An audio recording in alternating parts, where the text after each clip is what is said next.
Исәнмесез, Азамат? Исәнмесез, дуслар? Азамат, ты что, проголодался? Минем домагым ачты. Давай лучше эксперимент сделаем. Ярар, әйдәгез тәҗрибә эшлибез. Яхшы. Сделаем сегодня с вами банановый молоток. Бүген без сезгә бананнан шүкеш ясап күрсәтәбез. Азамат, а что, молоток будет щукыш? Ну давай с друзьями повторим тогда. 3, 4. Щукыш.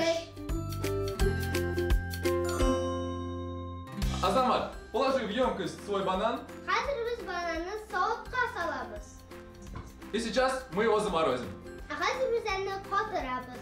Для этого нам понадобится жидкий азот. Моның өчен безгә сыек азот кирәк булачак. Наливаем. Салабыз.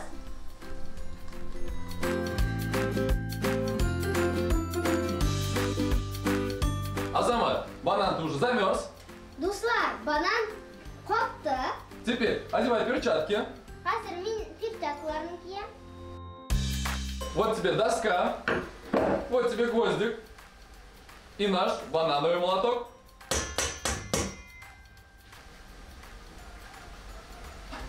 Чтоб рука не замерзла, оденем еще одну перчатку. Кулыбыз туңмасын өчен тагын бер перчатка киябыз. Так, теперь берем гвоздик. Хәзер кадакны алабыз. Гвоздик будет когда? Повторим вместе. Когда. Держи банан. Мин бананны алам. Ставь его сюда и забивай.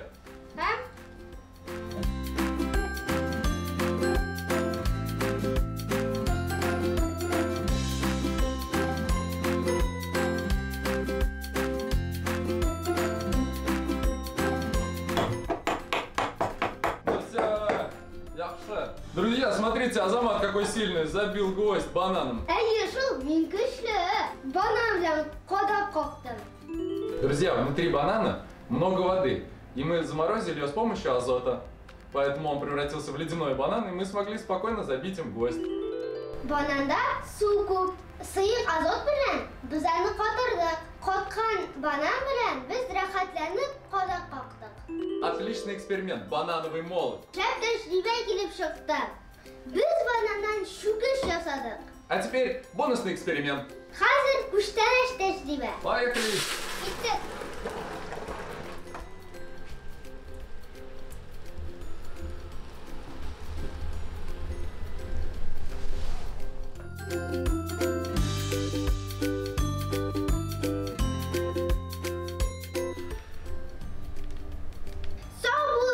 Ашларыгыз тәмле булсын. Sağ olun dostlar.